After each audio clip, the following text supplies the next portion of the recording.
putting up generic websites, ranking them, getting leads coming in, and then forwarding those on to actual business owners to then take and make money. Truck, got insurance, built a website out, got the Google business profile up, and went to town. And within the first year, we were up to like 30 to 50 K per month doing junk removal and demolition. All right, welcome to episode 3 of the Expanding Local podcast. Today, I'm here with Lewis Vandervalk. He is the former co-founder at Integrity Junk Removal and Demolition and is currently the owner and CEO at Crocus Solutions. It's a pleasure having you on, Lewis. Lewis, are you 6'8"? I am 6'8". Yeah, I appreciate you having me on, man. Of course. I'm really happy that we're doing this virtually and sitting down so that our heights are not compared, because I would feel very emasculated. It's all the same on camera, right? Could you go into kind of your journey, just a brief introduction, how you got into marketing? I believe you ran a junk removal company. How'd you go from there to here? What's the journey been like? For sure, yeah. So I can start back, grew up on a farm, did construction during the summers, and then when I graduated, I did construction for 4 years. So everything from concrete, massive barn pours, to drywall, to mudding, to painting, to house framing, roofing. I kind of did a bit of everything.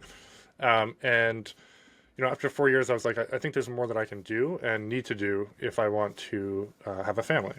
Find a wife, have a family, support that family. Spoiler alert, we have 4 kids now, and they eat a lot, and it costs a lot. So I was looking at that, and my cousin had gone to university, college for Americans. I'm in Canada, and no one in my family had, but he was like, you like fixing stuff, you grew up on a farm, why don't you do mechanical engineering? I really liked science and math and stuff. And so I did. I applied, went to university, got a degree in mechanical engineering, graduated in 2019. And 3 months after I graduated in May. Our first son was born in June of 2019. And then in August, I started the marketing agency. So it was a busy year, and then like a month later, I got let go from my job at the time doing mechanical engineering design and whatnot. So it was a pretty crazy year. And then so I started doing that. I actually started doing rank and rent. That's how I got into SEO. So building websites that I own, for a snow removal, XYZ snow removal or XYZ roofing or whatever, putting up generic websites, ranking them, getting leads coming in, and then forwarding those on to actual business owners to then take and make money. And then 2021 started the junk removal company. Someone had come to, at that time I was kind of transitioning into SEO services and not just building websites that I owned. Someone came to me locally looking for, help on their junk removal website. And so I looked at it, I quoted it. I think it was like $750 a month, and that I quoted him. And he was like, "That's crazy. Like, that's ridiculous. No way that'll, you're smoking your socks." And so I looked at Ryan at the time. He was a friend of mine from university. He had joined me in the marketing agency. And I said, I bet we could dominate the area. And so I think he came to me in January, and by May, we had decided we were going to start a junk removal company.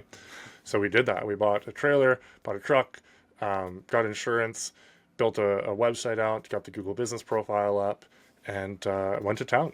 And within I always get the numbers wrong, but within the first year, we were up to like 30 to 50 K per month doing junk removal and demolition. Good for you guys. And it was really fun. It was really fun. I had to step out of it after about a year and a half because of 4 kids now and an agency and, focus. If it's split too much, you don't get anything done. But I've really got a hankering to start another service business. It's so fun doing the marketing and the startup phase of it. And I learned a lot through that I can now teach my clients, but I love having my hands in that process. Yeah, there's a lot of agency owners, especially ones in home service, who never really got their hands dirty. And never actually did the work. I was an electrical apprentice. Unfortunately, I do wish I did start my own business and scaled it so that I could say Never too late. What you're saying right now. Yeah, you're right. And I think I might do that in the future, just as a little passion project. But you're a shining example of someone who's done it and is now doing it for others. What do you think that gives you in terms of a competitive edge compared to other agencies who may or may not have, actually experienced getting their hands dirty and growing their own home service business? So I think right from the start, it gave me an advantage. So my construction background, I started going into, renovation companies, asphalt paving. I hadn't done asphalt paving, but I could pick it up pretty quickly because it was similar to concrete. I worked with some concrete companies, some deck building companies, things like that. And I could speak the language. And so that endeared me to them.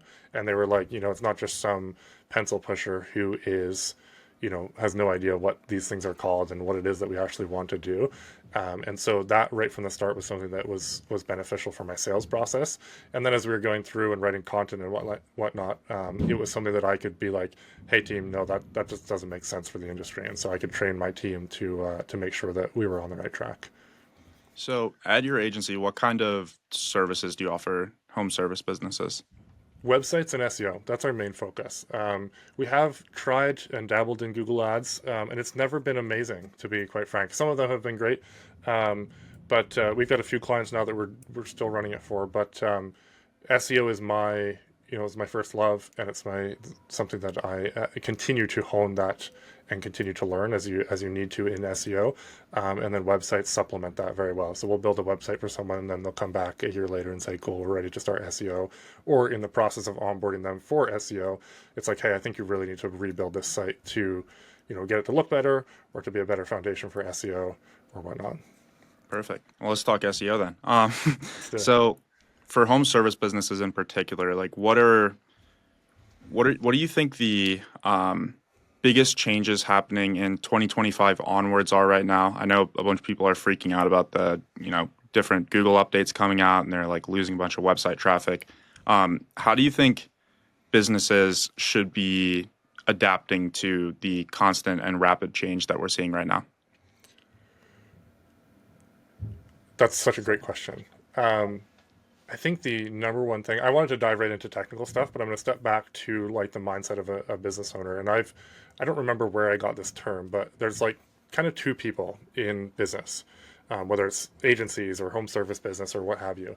There's people that are just gatherers and order takers, and then there are people that are hunters. And the gatherers and order takers typically are the ones that are like, oh, an agency is who I need. And they go into a group and they say, who does Google Ads or who does SEO? And then they come on and they just sit back on their heels and they're like, 2 months into SEO, they're like, this is crap. Nothing's happening. Yeah. Or, 2 weeks into Google Ads, they're like, what's going on? I've spent X number of dollars and nothing's happening. Those are the order takers and the gatherers. And I think, I've seen it happen. And I don't want to, doom anybody, but I do want to give a wake up call to someone who's listening at home that if that's you, stop. And turn around and look yourself in the mirror and say, hey, I need to be an actual hunter. An agency is a supplemental thing to my income. A lead providing source, whether it be Angie's List or Hometown, whatever it is that you're buying leads from, which can be good for your business, actually. Everybody rags on Angie, but we can talk about that deeper if you want. Any of those things, they're supplemental to you. You have an X factor and you need to be out networking. You need to be out creating conversations and connections and real relationships with people in your area, whether it be people that can, actually buy from you or people who can refer you over business. That is so key. And that's something that helped us tremendously with Integrity Junk Removal when we started it. Was I went really hard on the networking and got to try some things in person and in actual in the actual community that supplemented our SEO and supplemented the website. But I think that if someone takes away nothing but that from this podcast, it's that you must be a hunter and you must look at an agency as a supplemental part to your income. We are not, we don't walk on water. We're not the Jesus of lead generation. And if someone claims to be, that's great. And we like to stand behind our work as well. But you can't just count on that, or you're going to sink your ship, and it's going to be a really fiery death for your business. So I think that would be the thing, that no matter what's happening, you actually control more than you think you control. Yes, things are going to change. It used to be people, relied on the yellow pages. Now it's moved to, some different avenues online, like websites and Google business profiles and stuff like that. Now Google's changing pretty dramatically, and there's the AI generative answers that come up. So yes, clicks are going down. But as you adapt and pivot, you can actually influence those AI generative answers. So if you optimize your website well, and there's some things you can do to influence the AI language models as well. But if you optimize your website with good schema and good content and answer the questions, then your website can be the source that the AI pulls from and quotes you. So even though everybody's freaking out about it, in local, I don't think it's going to affect it as much anyway, because you're still going to need to call it actual business. If it's like an informational websites are taking a big hit. Blogs and stuff like that are definitely taking a hit because you can get the answer right there. Someone might click in to get a little bit more answer, in full. But I do see for local, we're still going to need to have that, a number to call or a place to click to get in touch with the business. You can't get it all through Google. Can you explain schema like the listener is 5? Yeah, so schema is in the back end of your website is built with code. Ultimately, Google sees code. Google does not see the pretty pictures and the pretty aesthetics that you see when you log onto someone's website or your own website. Google sees code, and schema is a layer of code that you can add onto the code that builds the structure and the content of your website. That says, there's local business schema, there's review schema, there's product schema, and it's a way to really nicely and concisely organize information about that page or that website or that business. If you're doing nothing, you should at least be doing local business schema for your website. But it just gives Google some more information that matches your name, address, phone number on your Google business profile, your Facebook page, your website, etc. That gives it more confidence that it's got the right business, it's got the right answers that it's looking for from that business. I think that's the easiest way I could say it. What do you think the biggest mistakes, or most common mistakes, home service businesses make when it comes to their website schema? Ooh, that's a good question. Probably just not having it. Yeah, I think just not having it. If they're going to have it, either they're going to, because there's testers out there. You can get ChatGPT to write you schema now, and then you can test it in I forget the exact URL right now, but just look up schema validator, and Google has a testing tool. I think it's Google Dev Tools or something, but just Google that and you can test your schema, make sure that it works and compiles properly. But not having it is the biggest issue I see. I love that. I feel like you just said where to go, and so many agency owners are like, "Oh, it's complicated. Like you have to do all this stuff, and you have to pay me to to figure out all this stuff." What other tools? Nothing we do is rocket science. It can be tedious and take a lot of doing the same stuff and optimizing a page and stuff like that, but it's not rocket science, and anybody can learn this stuff. If I can learn it, you can learn it too. And I'd love it if you learned it, because that means you're more powerful. And then when you get big enough, then you can come over to Will or myself when you're ready to outsource that and not have to do all that work yourself. Yeah, I feel like demystifying and just making things easy, because what we do is really easy at the end of the day. And a lot of agencies, they try to make everything sound complicated, use sophisticated language, but literally to index page, you go to Google Search Console. You want to look at your analytics, you go to Google Analytics. There's sources for all this information. You don't have to look at the agency report that they're sending you. Some of them are good, some of them are bad. What are some tools you think home service businesses should rely on when it comes to their marketing if they want to be more informed on the data they're seeing about their business? I love that you mentioned Google Search Console. I personally am in Search Console a lot, even for just doing the SEO on our sites and looking at strategy, looking at what it's starting to get hits for, and what it's where it's going. Right? Google Search Console is really valuable. Learn how to use it. Ask your agency to show you how to use it. Go on YouTube and figure out how to use it. It's really quite simple. You just need to make sure that your site's on there and verified. Then you can make sure that your pages are indexed. You can make sure you can see what searches it's getting impressions for, and then you can start optimizing your site for that, building out some service pages for stuff that it doesn't have pages for, but it's starting to get hits for. Pages that it's starting to get clicks for, go through and optimize them, add some more content, add a video review, stuff like that. Google Search Console is the no-brainer. Analytics is quite a bit more complicated, I find. For a business owner to go through. Search Console is pretty straightforward. Analytics, you can go down this maze and get lost pretty quick. But that would be it, is Search Console. A software like SEMrush or Ahrefs are pretty expensive if you're just a single business. Yeah. What are some of the common mistakes you see home service business owners making on their website? Not realizing that Google doesn't rank websites, it ranks pages. They think, oh, I'm going to go buy a website and I'm just going to have, or I'm going to build it and I'm just going to have a homepage and list out some services and be done.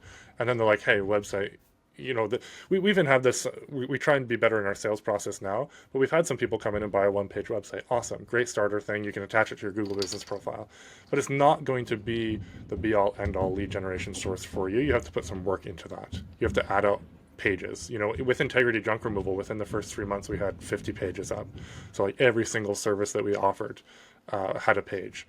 And ultimately, as a business owner, you need to be thinking about how can I write those pages myself, have someone else write them, and get every single service. Like junk removal, for example, everybody thinks, oh, I just do junk removal. It's like, no, yes, but you do furniture removal and you do, playset removal and workout equipment removal and so on. And for roofing, there's, asphalt shingles and metal roofing and, roof repair and all these things that you can build out a specific page for, so that page is really focused on a keyword and a location. Perfect. And I feel like a lot of companies, like they'll have their, they have a main city that they're serving, and they don't really give any attention or love to the like copious amounts of other cities that are in their service area. What do you think is a must-have for like location service pages? Like you mentioned that there's the service page and then service page in that city, but you can also go deeper than that and have like individualized services in that city and then just do that, and like you can have thousands of pages for that. Is there a point where that goes too far? Can you have too many location service pages?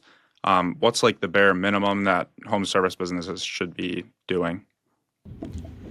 So the point at which you go too far, I think, is when the pages become too similar and you're not taking the effort to make them at least somewhat unique. Even if you're using AI to spin them, so maybe you write out a master one, like, hey, here is Kansas City roofing.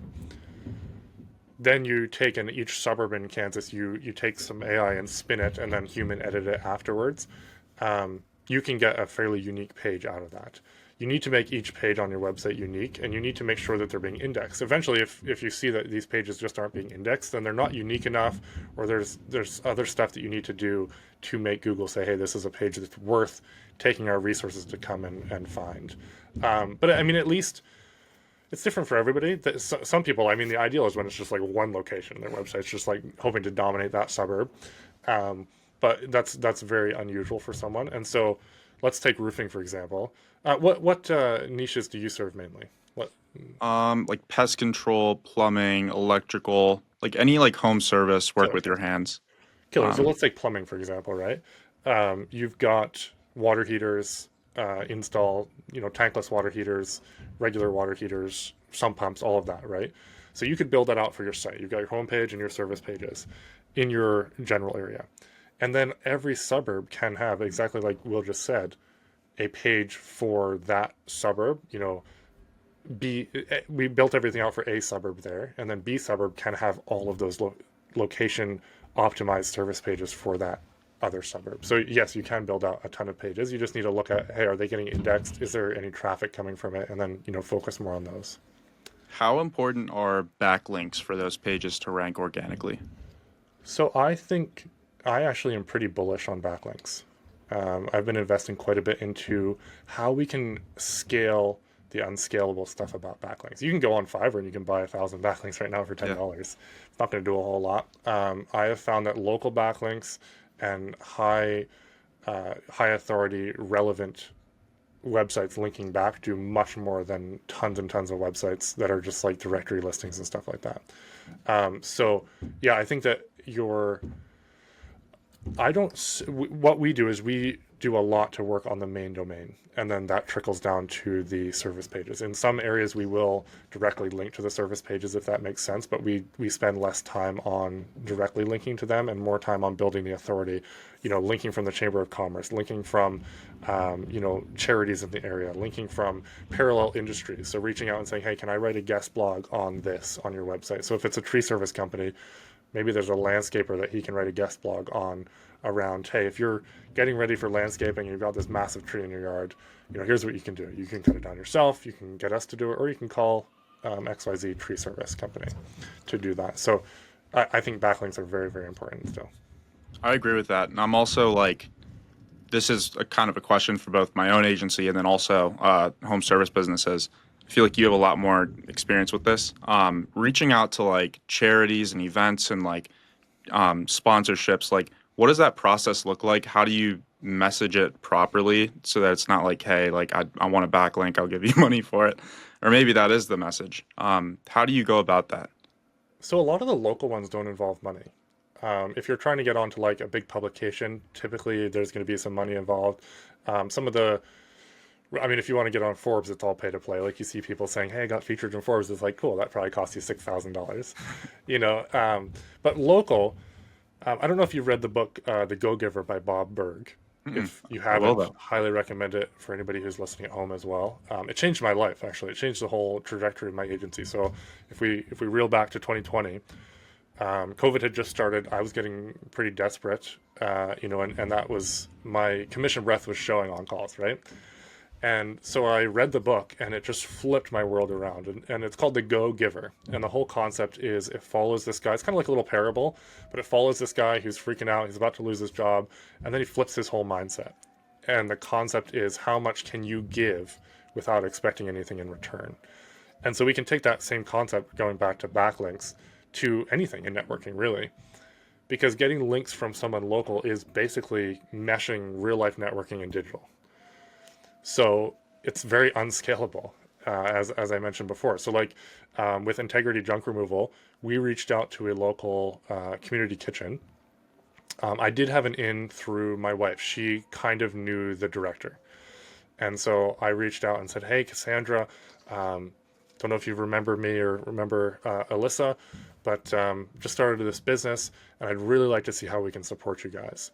And as you know, not only that, but I'd love to write a blog for your website. It's going to help your website rank better. And we can write that blog around donation pickups. So they do food drives. They have people wanting to give food that's left over and that's still in good condition. And so I said, we can even help you do that. And so that's what we did. She said, yes. We went and helped on a few pickups, got some nice pictures from it, and then wrote a blog article for them on, hey, if you got donations, this is what you can do. And you can also call Integrity Junk Removal, and they'll come, you know, with their trailer and truck, pick it up, and deliver it to us. And so we got a really nice local backlink. And charities, schools, government websites are really powerful. Google sees that, you know, a step above someone who just started a website randomly. Perfect. And do you think that's possible without the initial relationship? I know you mentioned you had like your wife kind of had an in with these people. Can you like email them and just say like, hey, like the same thing Yes, you kind of just said, or you text can. them? You can, absolutely. What I'm doing now with clients is getting them to sit down and give me like 30 to 50 businesses that they know, have used, refer people to. And then I'll go through and look at their website and say, hey, here's some things. And then I'll meet with the client and say, hey, this is what I think we can do. Does that make sense with your relationship? All right, cool. So whether it's an equipment supplier that they use, that they can do like a quick video testimonial for, and then reach out and say, hey, I did this video testimonial. I'd love to get it edited and feature it on your website. And then if you could just link back to, you know, Will at XYZ Tree Service. That's a way to give value in advance and then go from there. You know, guest blogs are great for, you know, say it's a demolition company who's looking to work with realtors or property managers or whatnot. They can write an applicable blog, help that company with, you know, something that's SEO friendly for them, and then get a small paragraph in there that says, you know, you can also call this demolition company. So it's very, you have to customize it. You can't just, at least the way that we're doing it, you can't just blast out a bunch of emails. I feel like that is how kind of everything works nowadays, especially with AI. It really just like you can pump out content, you can pump out outreach, like you can really be a nuisance. Yeah, Like, and I actually I believe in that stuff too, but like there's so few opportunities for good backlinks locally. Let's actually like not waste them. yeah, 100%. So let's say you get a few backlinks. You know, you built out your location service pages. What's next to like optimize your home service business's website? I'm a big fan of video. Again, that's something that everybody has an X factor. So video is something that is hard to replicate. I know AI is getting better at this, but you're still going to have to tell it what to do and train it on you, even if you're going to get it to do videos that look like you. You can do a video. Well, I'll back up again. I really love Marcus Sheridan's book, They Ask You Answer. I don't know if that's coming through forward or backwards. Oh, it's forwards for me. Okay, perfect. So it's called They Ask You Answer, and the book follows his journey from basically going bankrupt in 2008. He had a pool company in Vermont, I believe it was, and they were just about going bankrupt with the real estate market. And so he basically was like, all bets are off, and he started writing blogs on their website every night, answering the questions that he was getting on every single sales call. So he would answer those questions. What's the price of a fiberglass pool? Who are the best pool companies in the area? He would do a blog on these. These are the best companies, and he would include them in there as well. But he would answer those questions, and he started getting a ton of traffic. He, at one point, was the most trafficked pool company website in the world. Wow. After following this process, he was getting people from Australia wanting him to come install pools for him. But bringing it back to a local home service business, you can do the same thing in blog, or you can do it in a video. So every service page that you have, you could have a video like, hey, what's it like? What happens when you reach out to us for a new roof or a new water heater? These are the things you need to keep in mind. This is how we can help you. This is, how you can go and do it yourself. You can get as complicated or not as you want with that. You can then put that video on YouTube, embed it on that page, and now you've provided way more value to them. You're speaking to them 24/7, 365, and you've got that connection with Google on your website because Google owns YouTube, and you keep people longer on your page. So it's like this beautiful marriage of everything that happens, and I think that's the next step, because a lot of business owners are really uncomfortable to get on video. Can I add to that? And this might be Please, what yeah. you're saying is what we do is, people also ask. Yes. So we look up a bunch of questions related to their business, and then just generate a bunch of people also ask questions, click on them, expand them, get the ones that are relevant, and then sit them down on a interview like this on Riverside, interview them, get the transcript from that, turn that into a short little 3 to 5 minute YouTube video, and then embed that on the blog post, and then use the transcript with ChatGPT. So it's not ChatGPT garbage, it's human influence content that's related to that video. And it cooks. Amazing. That's I just kind of came to that conclusion that that's what we need to be doing, because I've been trying to get people to do it, and it's hard. I know how it is as a business owner. You've got so many things, and that's kind of the last thing on your list. But if I can corral them for an hour, go through 50 questions, we've now got content. So I love that you're doing it. I'd like to chat more about that with you. I think you'd be good at it too, because you seem very easy to talk to. I feel like it's easier for them to not sit in front of a camera and answer questions. It's you're talking to, they feel like they're talking to you, and it's more conversational, and I don't know, I think it appears more natural for them too. Well, they answer these questions every day, all day, when they're in front of customers anyway. So it's just it's just capturing that for posterity, right? Love that. I love that you popped that in. I'll have to chat with you off air after. Oh, yeah, I'm looking forward to talking to you. And I looked at your reviews, so I know you're legit, 77 5 stars. Working to keep that going. Yeah, good agencies are rare, so it's nice being another owner. They are. It's interesting. I was saying to someone, I was chatting with them a couple of weeks ago, and it's so I've been doing this 5+ years now. It was 5 years in August of last year, and I started with a ton of people because I jumped into a training, and it was 5,000 people in that training that training group when I jumped in, and I saw so many people start and then just fizzle out. And it's everybody thinks you make a ton of money as a digital marketing agency. You can, if you do it right, but you can also lose a lot of money, and there's a lot of stress to it too, because you're actually holding someone's livelihood in your hands. Yeah. And people can burn out really quick through it. Yeah. Speaking of holding livelihoods in hands, Google, they have too much power over businesses. Their support whenever things go bad is terrible to deal with. What's your advice for companies to, I don't want to say de-Google themselves, because you're going to have to be using Google's platform, but become more independent from the search engines like Google or the Google business profile, all the Google products? How do you become more independent and kind of own your own audience? I will say we play with whatever sandbox we're given. Google is an interesting one Everybody rails on Google, but it's like, well, you could go on the corner and spin your sign. Like Google right now is a way better option than that. I get where you're coming from though. So Bing is actually an up and coming one. So if you don't have your website on Bing Search Console, so we talked about Google Search Console before, but it's called Bing Webmaster Tools, but it's the same thing basically. You can make sure that your website is indexed on Bing. You can also see what's getting some traffic. We use What Converts to track calls and form fills. And we can see that Bing and DuckDuckGo actually have like a surprising amount of leads come from those. So you can use those. You can also use social media networking, going back to what I was saying about hunter versus gatherer.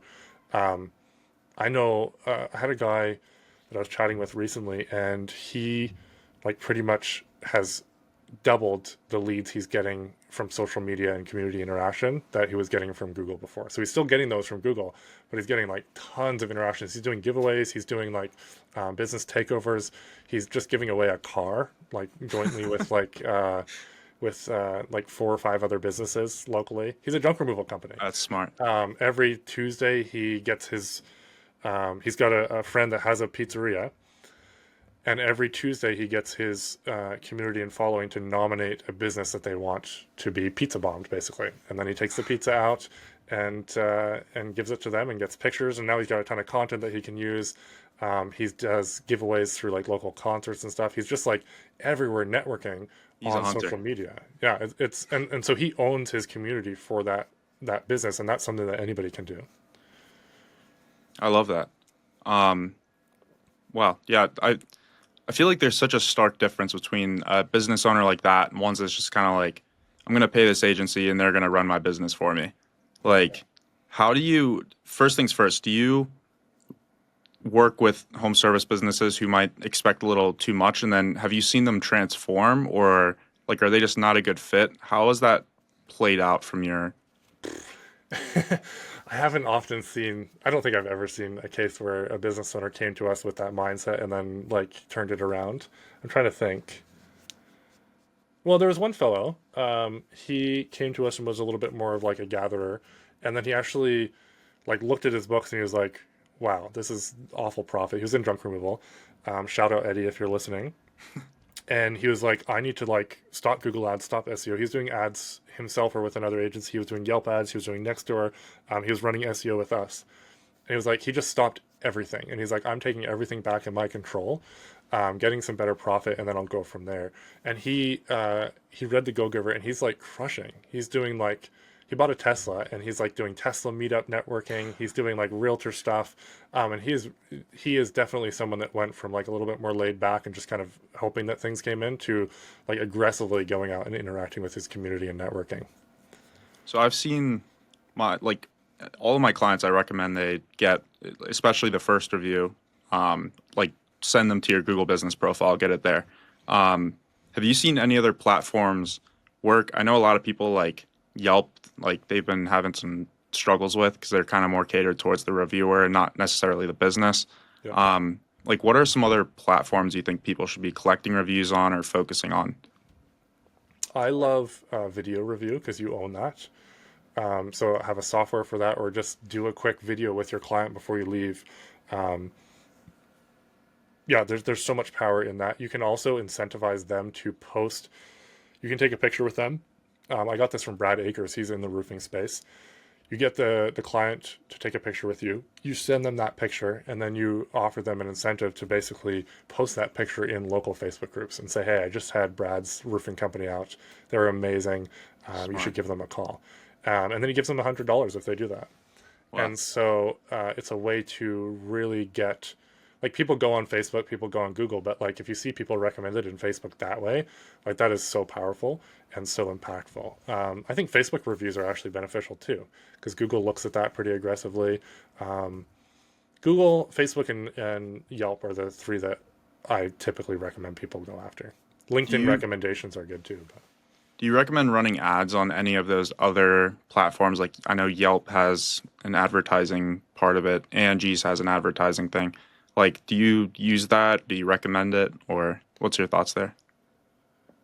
I haven't played in Angie's space for a long time. I used Angie as a very strong, like, anti-message for when I was doing rank and rent. It's like, hey, Angie gives it to 5 people or 5 or 8 people, I'm going to give it just to you. So I haven't really played in that area for a while. If you're doing ads anywhere, you have to track them. You must track them, or you could just be spitting money down the drain. Hometown, so in the junk removal and demo space, like Hometown Demolition is a good provider, and I actually recommend people get on their platinum version because you're going to get some really solid leads through there. I know there's providers like that in every industry, and you just have to track what your ROI is and what you're getting back, and you need to know those numbers, and I can't tell you what those numbers are going to be in your market until you try. Let's go in the tracking, because I feel like that is something that home service businesses are like, I want nothing to do with this. The Google tag and Metapixel, like you want this stuff on your website, obviously, but what are some tools that people may like not be utilizing properly, and what should be being tracked on like the customer experience, if that makes any sense? Customer experience is something we can. I think that's a separate thing than where my mind went when you first said that. But like, if you've got to be tracking where every call comes from. We'll get to customer experience here in a second. Call rail is an option. Call tracking metrics. We use what converts for a lot of our clients. Go high level is another option that you can use. You can either do it under an agency like Will or myself, or you can just get your own account. And you can buy tracking numbers through there and have them all forward to your cell or to your business phone. You can set up missed call text back. So like if someone calls you and you're with another client, you can text them back immediately and say, hey, book a call here, or just wait 2 seconds and I'll be off the phone. But if you don't know where every call comes from, and the reason I mentioned all those softwares is you can get multiple tracking numbers, one for a number that goes on your truck, one that goes on your website, one that goes on your business profile, your Yelp profile, your Facebook page. You could have different numbers everywhere. And then you'll know exactly which numbers are bringing in the leads. And then you can double down on where, the best leads are coming from. Perfect. And I think you wanted to touch on the customer experience side of things, so I'll let you riff there. Yeah, so customer experience, we talked about reviews earlier. And reviews come down to the way you set up the customer experience. So like right from the get-go, even as you're quoting Susan for her roof, you can say, hey, Susan, if we get this job, my number one goal is that you come away with a 5-star experience. And so you're planting that seed there. Then when the guys show up, you're planting that seed again. And you're giving them an actual 5-star experience, right? I think communication is probably the hardest thing for home service business owners. And if you can get it right and communicate and be upfront, like, hey, we're running late today, or it's going to be longer than we thought. Like, proactively communicate. You're going to like absolutely dominate in your market. And so then it leads to the job being finished, and then you're asking for the review, and then you're getting the video testimonial and stuff like that. But communication is just massively important. Yeah, I feel like going off of that, like we have some clients who they get a phone call, maybe they miss the call. They're still foaming at the mouth. They're like calling them, they're calling their aunt, their uncle, like we got to get in touch with this person and see if they're a lead. And then other clients are a little more like, yeah, we missed this call. Like we don't have any sort of like follow-up process. And it's like, that hurts, especially if it's like a paid lead and not organic. Either way, it hurts. Most of the clients we work with, you and I both know, are like super high ticket. Like one call could be worth like $20,000 depending on the industry. What would you recommend for home service business owners who maybe don't understand the importance of answering the phone? And like, how have you kind of helped your clients with that process, if that makes any sense? So the stats are, if I remember correctly, if you don't, like in most home service industries, if you don't get back to them in 5 minutes, your odds of closing that lead go down by 80%.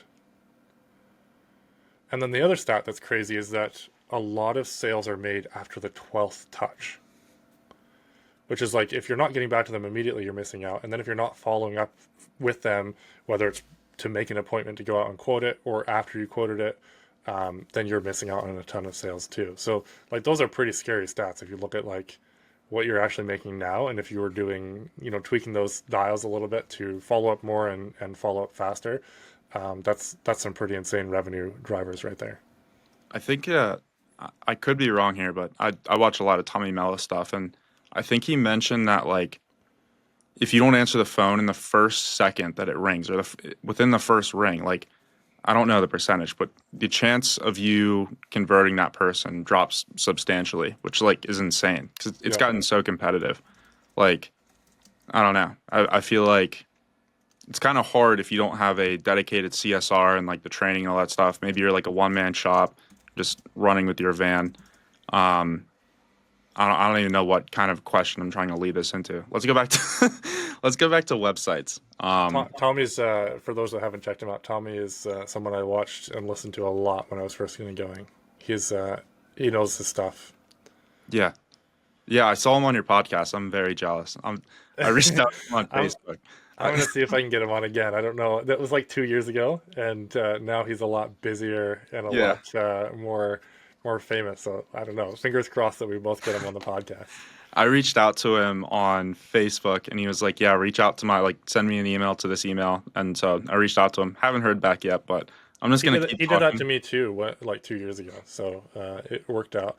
And then follow up maybe when you got like 20 or 30 episodes down, and then your odds go up too, I think. Yeah, I think that's also a driving force. Like I want to get, more episodes out. It's a good reason too.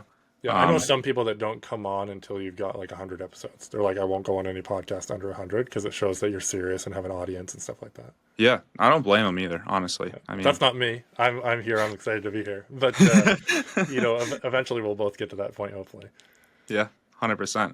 I've seen your stuff. You have like what, 130 something now, or Yeah, I think it's like 150. I've pivoted a bit. So I use the podcast. This is a tool actually that home service businesses can use, and I use for integrity. So in my agency, after reading The Go-Giver in 2020, I started thinking, okay, how can I give people a platform? How do I not have to cold call and cold reach out? And so I started the podcast for that reason. I was actually going to do it in person here locally. Can you still hear me okay? are you still there? I noticed you looking around. Can you hear me? Yeah, you cut out. Okay, where did I cut out? I'll go back. You were talking about how all I heard was you read the Go-Giver and then you cut out. Yeah, so in 2020, when I read The Go-Giver, I kind of pivoted how I was reaching out to people. And what I was going to do is start a lunch with Lewis here locally. And I was going to take local business owners out to lunch every week and network that way. COVID happened and actually was really beneficial to pushing me online. So I started the podcast because of that. And then I got to reach a way wider number of people that I would have just locally. But the podcast concept is something that any business owner can use. So I used it for networking. I would go into a group of asphalt paving contractors or junk removal and say, hey, who wants to be on the podcast? And about every sixth person that came on would become a client. Wow. Because they've talked to me, they're now comfortable, they've shared their story, they've been vulnerable, and there's some laws of reciprocity in there that happen, but the familiarity just builds that comfort with them. So I actually did that with integrity. I made it much shorter form. I did a 10-minute podcast. I would send them the questions before, and we would jump on, riff for 10 minutes. What do you do? What's your name? What do you love about working in the Fredericton area? Who's a business owner that you would love to have on, that should be on the podcast as well? And what was your first sales experience? Those were the questions. Nice. And then I would riff with them for about 5 minutes after. Hey, what do you do? How can I support you? And they would invariably ask, what do you do? And like, what's going on? And so we got jobs for the junk removal company just off of that. So it was like 15 minutes with each person. I could get into business owners and decision makers more easily because I was giving them a platform. And so it was that like kind of stroking their ego a bit. And it gives you a chance to associate with people that you wouldn't have been able to before, because you can share those out to Facebook, to the community groups, to YouTube and stuff. And it makes you look like someone that's like really well known and popular in the community really fast. Perfect. So I don't remember how we got down that, but I wanted to list out that concept for people because it's something that you can really, really snag. Well, I feel like and I was listening to a few episodes. I forget who you're talking with. Just how like home service, like I feel like there's such an opportunity for just a lot of growth on behalf of the business owners. Like they don't understand how important video content is. They don't understand how important building their own personal brand on top of their own company brand is. I feel like tradespeople are just kind of like, screw it. Like, I'll pay someone to do this and they're going to, fix my website, get my SEO and, good to go. But like they're not like understanding the power of the personal brand. And to be completely honest with you, I'm like very introverted. I like living a private life. I don't want like to be, online. But at the same time, I've realized that over the last few years, I've learned a lot that can help home service businesses. So I feel like I'd be doing a disservice not creating content that is able to distribute the messages that I want to be able to distribute and like teach people at a more mass scale than like one-on-one conversations. And I feel like home service in particular, nobody understands it, and the ones that do are winning, and the ones that don't, like, they could still be, doing well, but I feel like they're missing out. What's your piece of advice on just like building video content, building your own personal brand, and kind of taking that stuff seriously? Well, shout out to Adam McChesney. That's how we connected, actually, was through this group, Builders of Authority. Yeah, by the I way, let me just add, I met Lewis yesterday in Adam's group, and now we're on a Yeah, podcast together. yeah. So, Yeah, so I went in and I'm working to build my personal brand. And I went in, I asked Adam if I could post in the group, and I said, hey, I'm looking to get on 25 podcasts this year. And Will reached out, and here we are, right? So that was Saturday, and today is Sunday. So that is an example of me working to build my personal brand, Will doing that as well. But shout out to Adam McChesney, because his group is around building authority. It's called Builders of Authority for anybody who wants to jump in. It's free. And Adam's done this really well. I've known him since 2019 when I jumped in. He was actually in the first group that I jumped into. And he started in 2018, I believe, in his agency journey. But his personal brand is on point. He's gone through, I think he started and partnered in like 2 or 3 other agencies. He's started multiple businesses. And, he's the reason Will and I are here today. And so personal brand can go wherever you go and will go wherever you go. And it's either going to be oh, I don't know who Will is or who Lewis is, or, oh, I know that Lewis is 6'8" and he does websites. Or I know that Will does this, websites and SEO and ads and all of this stuff. Or I know that Joe, the plumber, does plumbing because he chatted about it at BNI or something. And if you're not being a human online, some days I wish I could log off Facebook and not log back in, because I have used it. It's been the number one way that I've built my business. same But here. some days, I just don't feel like it. And so you have to just do the thing that you need to do. But your personal brand it doesn't have to be all just pictures of your cats and dogs and your family. It can be, hey, here's something that you might not know about water heaters. And I'm going to tell you why. And you shoot a quick video with your face in it and you explain it to them like they're actual people. And now they're going to remember Joe the plumber as someone who added value to their life. I am working with a plumber now, and I met him through like a mastermind group online.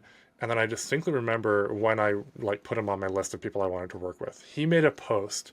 He's in Kansas City, and he made a post on 10 things to think about as you're nearing winter. And one of them was to keep the garage door closed during the day, because it can actually freeze your pipes in the, pass around the garage.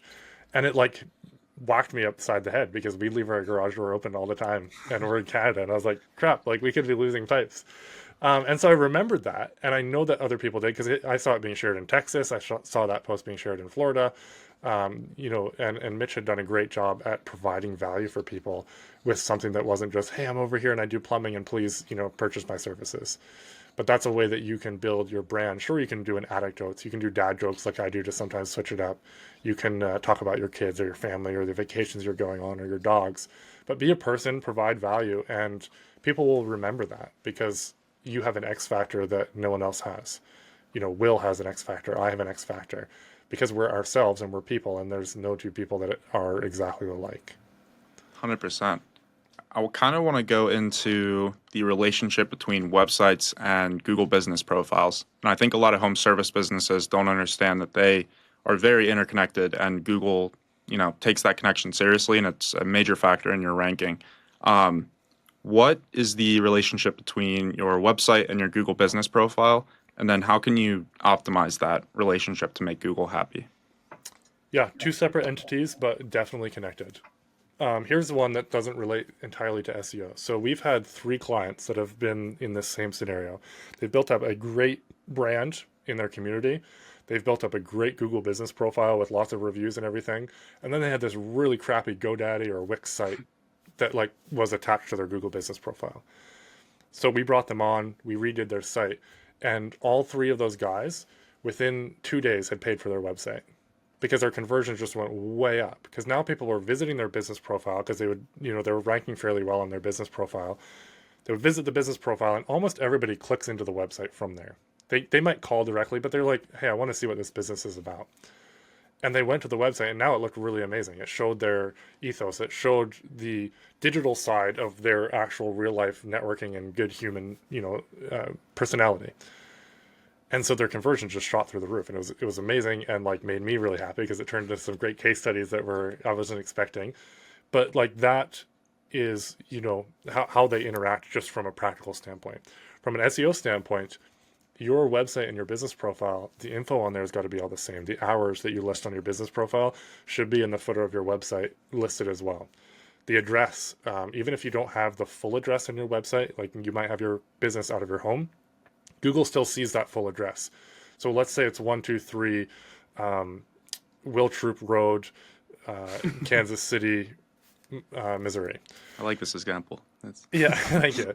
I'm not great at coming up with like off the cuff things.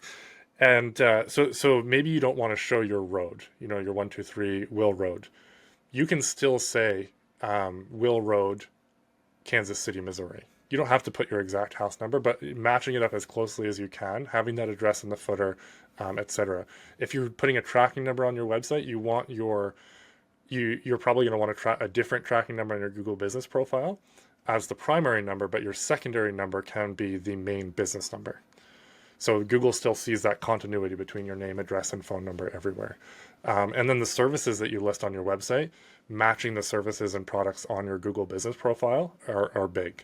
So like if you're trying to rank your Google business profile for, underwater basket weaving, but you don't mention that at all on your website, then it's unlikely that you'll rank for that if it's a competitive area. But if you do mention it on service area pages, location pages and service pages, then Google's much more likely to be like, okay, they're not being crazy here. They actually do this service, and we've seen it in 2 places. So one of the things that a Google business profile has is that products feature. And a lot of home service businesses they're like, well, I'm a service business. I don't really have to use this. I'm curious as to know your thoughts on linking services to the products page on a Google business profile, and then also linking that product to a landing page on the website or the location service page. So we do it. We fill out the products, the services as products, and then we write out the 1,000 characters that you can in that little blurb, and then we link back to that service page on the website. So like the Learn More button at the bottom links directly to the underwater basket weaving page on the website or whatever it is. That's not original. I got that from someone. How important are updates, and how important is the frequency, the content of those updates? How are you using those to succeed? Ideally, you'd be updating every page on your website every 6 months. It could be as simple as just taking that people also ask thing that you mentioned before and just adding some more FAQs on each service page. But if you can be doing that Google does see that as a sign that, you're in there, you're optimizing it, you're adding content. It's a living, breathing thing. Perfect. So I meant the updates on the Google business profile. My bad. I should have said that. We'll take that nugget for your website. But updates are important. And then even on top of that, what we've been having clients do is post a picture. So not necessarily post an update, but post a picture from every job that you do. And even if let's say you're a roofing company, you're not doing as many jobs as, say, a junk removal company or a plumbing company. But if you can take some pictures every day and put them up there on your profile, 1 or 2 of them, and do an update at least, at a minimum once a week, but 2 or 3 times a week, that's making a big difference. But the pictures themselves is where we're seeing like some really cool stuff happen. One of the things that we talked a little bit about earlier, but I'm curious your thoughts. Like blog posts, obviously SEO is changing right now. There's no doubt about that. Right now, what do you think is the frequency home service businesses should be posting blog posts? And have you been able to see any substantial results from, traffic from a blog post that later converts into a customer? I think it depends on your blog post. What blog posts? I have a love-hate relationship with blog posts. I think if you're starting out, you've got to hit your service pages and your location pages first, and then use blogs to either give interesting info about the company and not expect it necessarily to get a ton of traffic, but it's there if someone's looking and it's linked from other content. So like team member highlights or best roofing companies in XYZ location. From an SEO perspective, though, you can build out blogs to build up the topical relevance of your domain for a specific thing, like asphalt roofing or asphalt roof repair or commercial roof repair. You can go down and build out blogs on questions that people have about those or info about that does support the topical relevance of your domain. How important are like categories and tags when you're posting a blog post? I don't have a great answer for that. Yeah, Me I don't. neither. It's not something that I've really tested a ton, to be honest with you. Yeah, I feel like I don't know. There's so much changing right now. Like before, it was you had to, have the keyword in the title, keyword in the first sentence, and then like, you know, keyword in the first sentence of the excerpt. But like, I don't know. I feel like Google is like getting smarter and like they know people are trying to game these systems. Yeah. So yeah, I don't know. I feel like no SEO one is knows. very math driven. I mean, Google looks at it very black and white. I'm kind of in the middle of like, hey, let's look at the tools and look at the math of like there's some really cool stuff you can look at from like how many times is a keyword mentioned in your page versus the competitors. Like using a tool like Quora, if you haven't looked at it, we don't use it regularly, but I have played with it before. It like gets down like super technical into the math of the SEO and looking at your competitors and stuff. But then there's also like from a user perspective, is this useful? Or are we just doing it for SEO purposes? And trying to blend the two of those, I think, is where the magic happens for me. What was that tool called? It's called Quora, so Cora. It's like Oh, okay. the pro version is like 400, 500 a month, but it's a really, really powerful, super technical tool that like will spit out this massive spreadsheet. You'll put in your site and competitors, and then it goes through like all this stuff around. It looks at the code, it looks at the number of times that you mention your keywords, etc. It's pretty crazy. And like, would you recommend that? I've never heard of it, but I love tools like that. It's very useful for someone who's super technical. I would play around with. There's like a $200 a month one. I would look at it and see what you think of it. Search Atlas is another tool that's excellent if you haven't played around with that. Is that a paid tool? I have heard of that many times. And Search Atlas is a paid tool, and they're rolling out some AI stuff as well with it. That's really cool. So they've got Content Writer in there. We use it for reporting. They've got keyword research and keyword tracking and stuff in there too. perfect. All right, so we're talking about tools, and I love this. I use Ahrefs, GMB everywhere, and like obviously the Google tag checker, so you can see if someone's website's tagged, Metapixel checker, and a few other ones that I probably can't think of right now. What other like tools are you using on a daily basis to kind of like audit home service businesses? Ahrefs is probably the one I go to still. It's my default. If I'm doing like an audit video for someone, I will run it through Search Atlas because it does like a report that you can share with them, like laying out issues and whatnot. ChatGPT I use daily.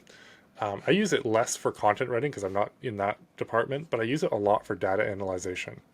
Yeah, So you can take and you can download and export from Google Search Console, and then you can manipulate all that data in Search Console. You can upload the Excel file and then get it to spit out information for you. It can write formulas. It can like code up little calculators for your clients' websites. I mean, it can do anything really.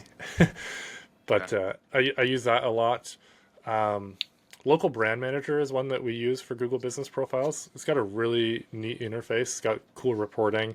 And then we're working on setting up a widget through them where our clients can actually have an app and upload pictures to the business profile, which then get reflected on the website. So it's like it populates a map with pins of like all the jobs that they've done.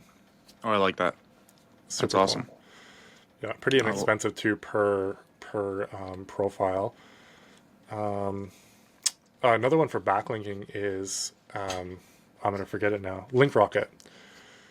LinkRocket is a software that basically is pulling in. It's like building a community of people with websites who are willing to link out and want links back from other relevant websites.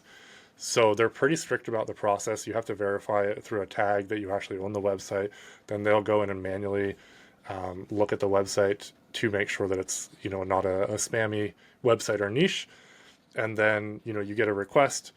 And if you accept it and build the backlink and approve it and, show that you did, you get some credits that you can then use to go request other people's websites. Really interesting tool. Another one is featured.com. It basically is like, I don't know if you've heard of Haro, like help a reporter. Yeah, and that got removed, right? Yeah, so I've switched to Featured. So featured.com, you can go in and any of your clients can do it. You can actually do it agency too. I haven't done this, but you can build it out as an agency too and have like sub accounts under it. But it basically just asks random questions and you provide a quote. And then if you get picked up, you get included in that article with a quote and a link back to your website. That's awesome. Perfect. What other, I feel like I keep going back to websites, but like, I feel like, it's interesting. And a lot of home service businesses like have no clue. We covered blogs, we covered kind of like location service pages. How important is having like an about us team or about us page, an our team page, and like all the other kind of personalized stuff on a website? I think incredibly important going into 2025. They were important in 23 and 24. But there's a concept called EEAT. So it's like experience, expertise, authority, and trust. And if you don't build that, like Google is trying to get its algorithm to really pay attention to that stuff. The About page is an amazing place to talk about your team. And then I recommend doing a page for the business owner as well. Link to their LinkedIn page, like talk about any awards they've gotten, talk about any associations they're included in, and link out to those, link to their LinkedIn page, all of that. And then link to their business owner page from every blog. So like where you have the blog and the author, it links back to that page. So Google really likes that stuff. Really important. Perfect. And like, for the our team page, how in depth should you go on like individual employees and people that work there? I mean, I think that does come down to preference a bit. We've had clients that really like have fun with it, and every team member is there. There's one client here. Let me just pull it up because I forget right off the top of my head. But they have a meet the crew page, and they have the job title, the work anniversary, the favorite memory, favorite machine to operate, favorite core value, favorite season, and then their hype song. And so it's like really relatable. And some of them are hilarious. They even have their dog. And the dog is, what's the dog's? So Finn is here. His job title is security, protecting my humans. Years worked, my whole life. It's exhausting.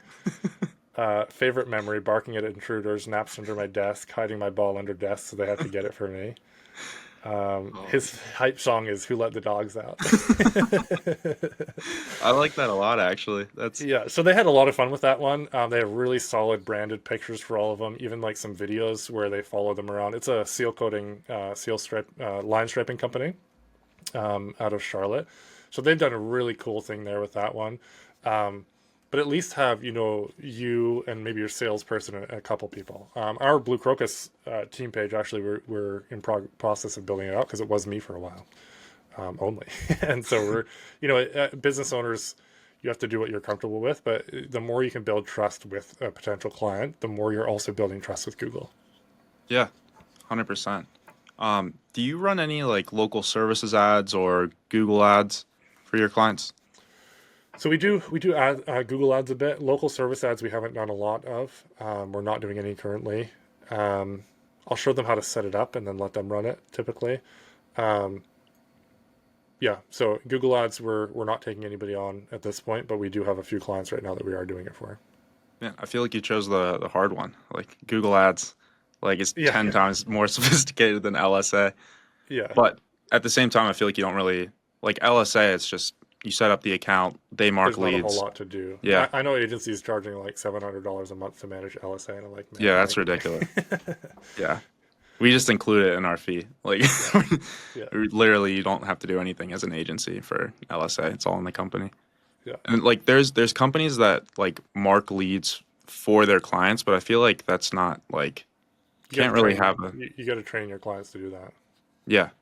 Like you can't ever know what actually happened to the job. You don't have that experience with the client. So other than Google Business Profile, like right? Like SEO stuff. What else do you guys offer? I saw on your website you do logo design. Is that something you're like focused on right now, or? So we'll do it typically not as a standalone service. We have done a few, a number of them over time. But typically we're doing like someone's coming in, they're getting a rebrand for their website or whatever. So we will provide that service for them, and it's a extra cost to them because it takes time. Um, those are the big ones: SEO and websites and Google business profiles and branding. I feel like Tommy Mello, like Dan Antonelli, with Kick Charge, like they're kind of shifting a lot of business owners' mindsets, like of how important like a clean looking truck wrap is, making sure like your brand consistency is the same across the board. What goes into creating a like solid logo that really stands out? Because I don't have any experience with that. Like I made my own company's logo. I have like a little bit of experience in Photoshop, but I don't know how to like do the stuff that these other people are doing, and I'm sure that your agency is doing as well. Can you explain the process there? Man, we are not kick charge. I'm actually having Dan on my podcast here soon. We are not kick charge by any means, and I will never claim to be. We can help someone make a logo that certainly looks better than AI or some Fiverr designer. For me, it comes down to is it clear, is it straightforward, is it not too cluttered, is it easy to read? Those are the main things that we look at. But again, I'm certainly no kick charge, and neither do I charge the prices that he does. So, outsourcing.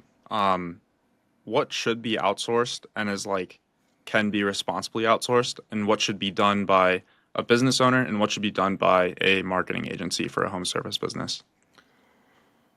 I mean, every agency is different, every business is different. I think the best businesses are going to build their own stuff internally, and that's crazy to say as an agency. We share the same point of view there. Yeah, I think we can never do it as well as you can on the ground. No one could have marketed for integrity the same way I marketed for integrity junk removal when I was doing it, because I just knew it. I knew my community. I knew the nuances. Can you hire someone in to help you and be awesome? Yes, but you are giving up an element of that personalization and that really customization, unless they're actually coming out and visiting your location or are local. I do think there's an element, at least certainly the way we operate right now, that there is an element of that is lost. Yeah, and going back to what you said, the clients that we work with the best are ones that understand the most about digital marketing. So like they trust us, and they also know they know that we're supplemental towards their like overall business goals, and they can kind of like not necessarily oversee it, because as an agency you shouldn't have to be like held accountable. Like you should do the stuff you should be very proactive instead of reactive. But I feel like the people, the home service business owners who know more about marketing get better results because they're helping us with what we're doing, and they understand what we're doing and can kind of like work with us to get there, if that makes any sense. I feel like it did a pretty bad job of explaining that, but No, I think you nailed it. And I think that the onus is on us at some point to educate our clients too. But the people that really grab onto it, like we've got a few clients that are just rock stars. Every week they're dropping new photos in their files. Every week they're doing videos. Every week they're like, hey, what else can I do? Can I be helping you build local backlinks, stuff like that? And we've educated them on that. And some people, they just don't reach out for the info, or essentially you can't lead a horse to water. perfect. Or you What can lead it, but you can't force it to drink. what haven't we talked about that you want to cover? I think the other thing I talk about a lot with a local service business is using Facebook and Facebook groups. So when I started Integrity Junk Removal, every day, or yeah, I think it was almost every day, I would go into at least one or two of the groups. We had about like 20 really active community groups: buy and sell, buy, sell, trade, yard sale groups, garage sale groups. And inevitably in the discussion section, there's someone looking for the service that we offer. Even if I would go through and I would search every day. So for junk removal, it's like estate sales, stuff like that. And I would comment and reach out to the people with the estate sales. I'd be like, hey, we'd love to help you at Integrity Junk Removal. And what that does is it pops it back up to the top of the discussion, because typically the groups are sorted by most recently interacted with posts, go to the top. So even if it was a post from 2 years ago, I would comment and say, hey, we'd love to help you here. And then boom, pops back to the top and people see the comment. And then I would also reach out to people who were having an estate sale like in the moment and say, hey, if you need help cleaning up after, we'd love to help you. But those comments and interactions, driving it back to the top, were really big. The other thing I did was gift card giveaways. So I actually did a cold email campaign. I went on D7 Lead Finder. I scraped all the restaurants locally. And then I used Woodpecker at the time, and I think you can still use Woodpecker as an email software.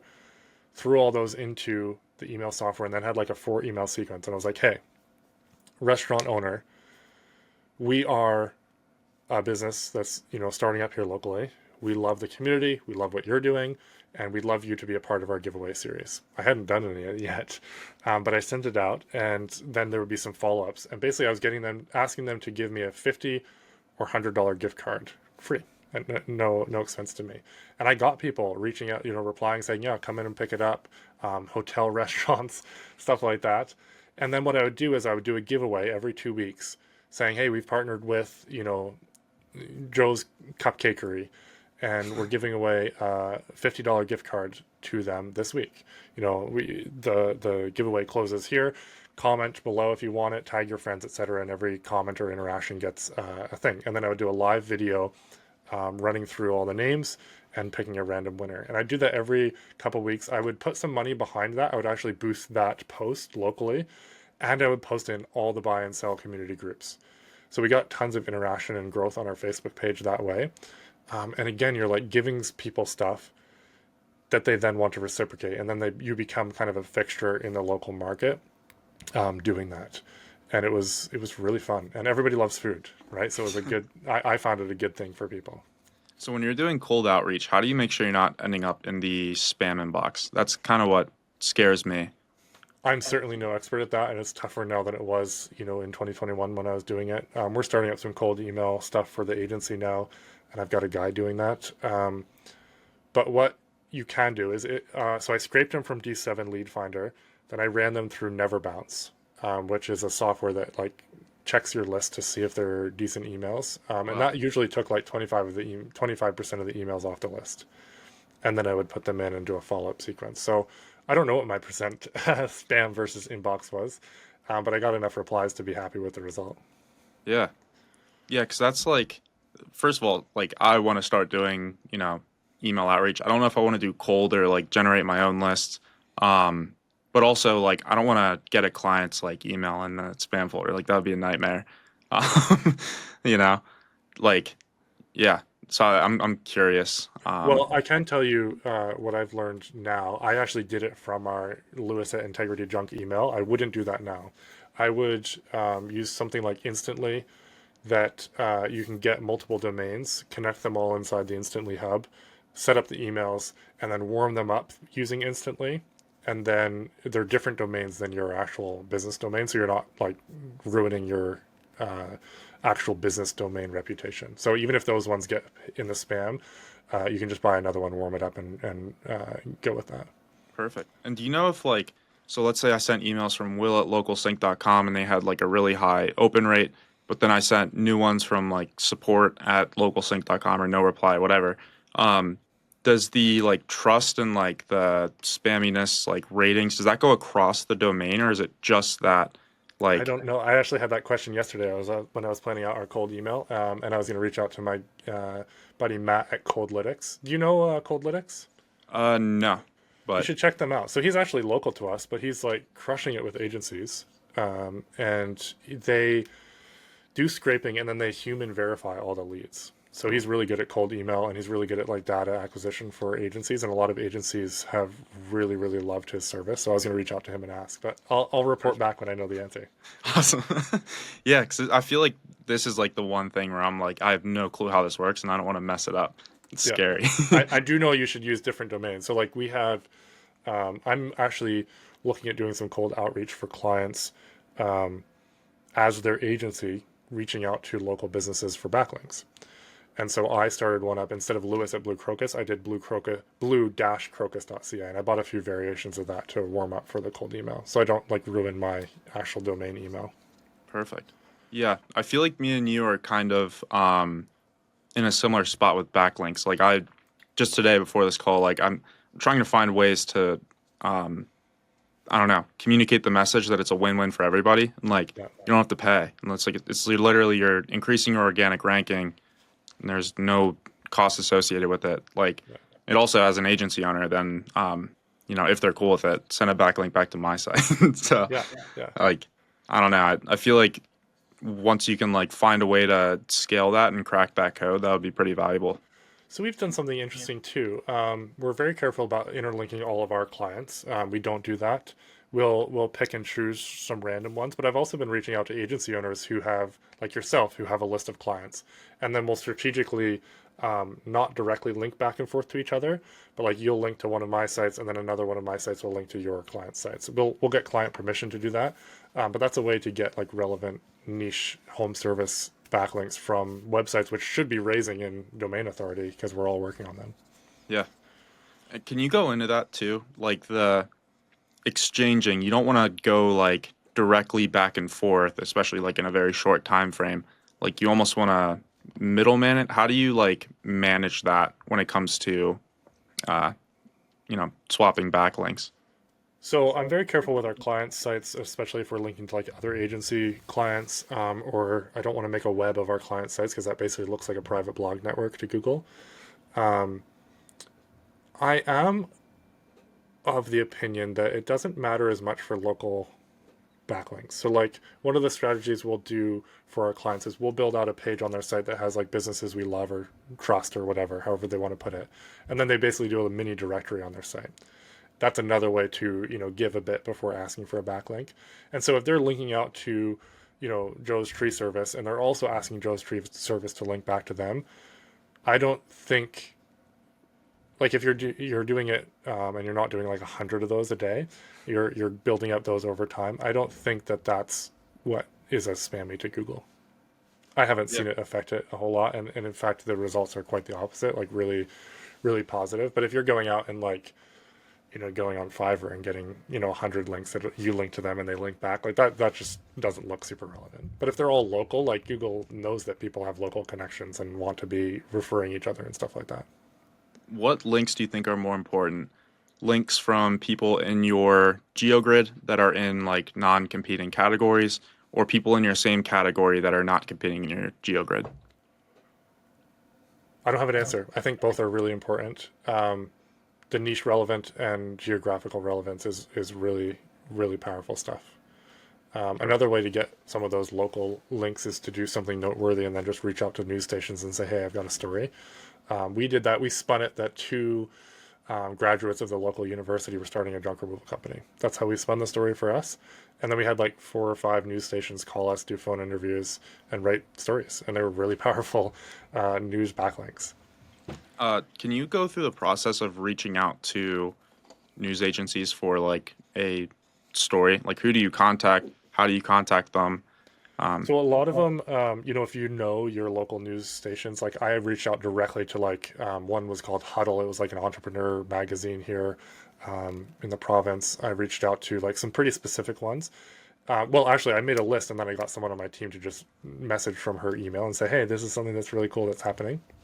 And I think you'd like to cover the story. But oftentimes you can go on and there's either a contact form or some way that you can find an email for submissions. Like here's the editor email or whatever. You can go into ChatGPT too and even ask them. And sometimes it will be able to scrape the website and find it. Perfect. All right, what else should I ask you? I feel like I'm running. This has been fun, man. This has been a Yeah. fun conversation. I can't No, think I'm of anything really. off the top of my head. I'm glad we met. Because I definitely am gonna like stay in touch with you, and I think there's like just outside of the podcast realm. I'd like to get to know you more, and yeah, I think there's a lot of synergy. Some fun stuff I we like. can do for sure. Yeah, I like talking with like good agency owners because it's very rare to find them. So Yeah, I appreciate it. Yeah, likewise. This has been fun. awesome. So we're about an hour, 20 minutes in. Where can people find more about you? Where do you want to direct people to? The stage is yours, my friend.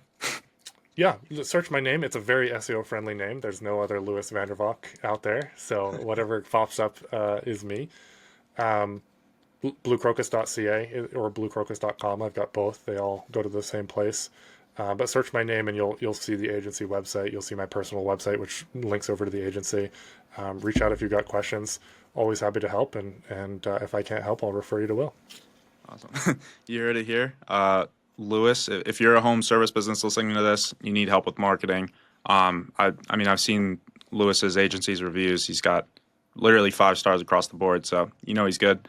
Yeah, reach out to him. And thank you so much for being on this podcast. I really appreciate it. Thanks for having me, man. This was fun. Awesome.